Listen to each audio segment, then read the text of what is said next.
గురుగారు, కన్యా రాశి వారికి ఈ విశ్వావసునామ సంవత్సరం ఎలా ఉండబోతోంది? కన్యా రాశి వారికి దేవగురువైన బృహస్పతి భాగ్యస్థానము, రాజ్యస్థానము, లాభస్థానం. గురువే 2 సార్లు యోగించడం కన్యా రాశి వారికి కలిసి వచ్చే అంశం.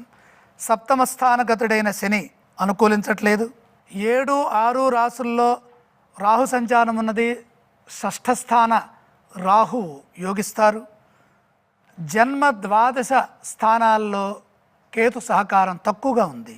మొత్తం మీద 100% కన్యారాశి వారికి యోగం ఉన్నది. ఎందుకంటే ఇక్కడ గ్రహాలతో పాటు ఆదాయం కూడా 14 ఉన్నది.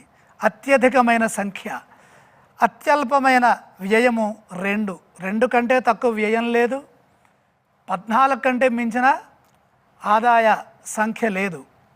అలాగే రాజపూజ్యం వారు, అవమానం వారు, గౌరవించేవారు అలాగే విమర్శించేవారు ఇద్దరు సమంగా ఉన్నప్పుడు అది సరిపోతుంది, బ్యాలెన్స్ అవుతుంది, ఇబ్బంది లేదు. కన్యారాశి వారికి 100% బ్రహ్మాండమైన శుభయోగాలు ఉన్నాయి. ఖర్చు చాలా అత్యల్పంగా ఉన్నది కాబట్టి అద్భుతమైన లాభాలను గడించడానికి ఈ సంవత్సరం ఎంతగానో సహకరిస్తుంది. వచ్చిన ధనాన్ని భవిష్యత్ అవసరాలకు వినియోగించుకునే విధంగా సద్వినియోగం చేసుకోండి. రాజపూజ్య అవమానాలు సమంగా ఉన్నప్పుడు కీర్తి ప్రతిష్టలకి ఎటువంటి భంగమో ఏర్పడదు. భాగ్య బృహస్పతి యోగం వల్ల సకల శుభాలు జరుగుతాయి. సౌభాగ్య సిద్ధి కలుగుతుంది. స్వల్ప ప్రయత్నంతోనే విజయాలు సాధిస్తారు.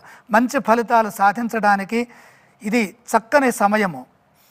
ఎందుకంటే ముఖ్యంగా భాగ్య బృహస్పతి పూర్వపుణ్యాన్ని ఇస్తారు. భాగ్యం అంటే భాగధేయము, అదృష్టం అన్నమాట. ఇది చాలా చక్కగా ఉంది. విజ్ఞానపరంగా విజయాలు సాధించండి. మే 14 నుండి అక్టోబరు వరకు ఉద్యోగపరంగా శ్రద్ధ వహించండి. సకాలంలో బాధ్యతల్ని పూర్తి చేసుకోండి. ఏకాదశంలో ఉన్న బృహస్పతి అభీష్ట సిద్ధిని ఇస్తారు. సంతానపరంగా కలిసి వస్తుంది. సమాజంలో తగిన గౌరవం ఉంటుంది. సప్తమ శని ఇబ్బంది కలిగిస్తుంది. జీవిత భాగస్వామి యొక్క ఆరోగ్యము, వారితో ఉండే సంబంధ బాంధవ్యాలపై ఎక్కువ దృష్టి పెట్టండి. చెడుగా ఏ విధంగానూ ఉండవద్దు. సర్దుకుపోండి. సరే అలాగే అనే ఒక సాత్విక భావనతో వెళితే ఎటువంటి ఇబ్బంది ఉండదు. ప్రయాణాల్లో ఆపదలు పొంచి ఉన్నాయి కాబట్టి జాగ్రత్తలు వహించండి. నిదానంగా ముందుకు సాగండి.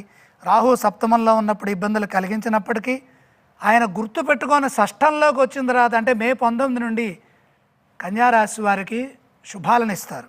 కేతు సహకరించట్లేదు. కేతు ధ్యానం చేయటం మంచిది. కన్యారాశి వారు 100% శుభాన్ని పొందుతున్నారు.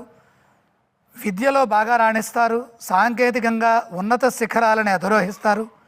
వృత్తిలో అభివృద్ధి ఉంటుంది. అలాగే నైపుణ్యాన్ని కూడా పొందుతారు. వృత్తిలో మార్పులు కూడా గోచరిస్తున్నాయి. అది మంచికే. ఉద్యోగంలో గుర్తింపు, కీర్తి ఉన్నది. వ్యాపార విస్తరణకు ఇది అనుకూలమైన సమయం. నూతన వ్యాపారాలు విస్తరించడానికి కాలం సహకరిస్తుంది. అమితమైన ఆదాయము అలాగే సంతృప్తినిచ్చే విధంగా ధనము ఉంటుంది. దేవగురువైన బృహస్పతి అదృష్ట స్థాన అంటే భాగ్యస్థానంలో ఉండటం వల్ల అదృష్టం పెంపొందుతుంది. పరిపూర్ణత ఉన్నది. కన్యారాశి వారికి సంపూర్ణమైన దైవ బలం సహకరిస్తోంది. గ్రహయోగం అనుకూలంగా ఉంది. ప్రత్యేకంగా ధ్యానాలు అవసరం లేదు. మీ ఇష్టదైవ ప్రార్థనతో విజయాలు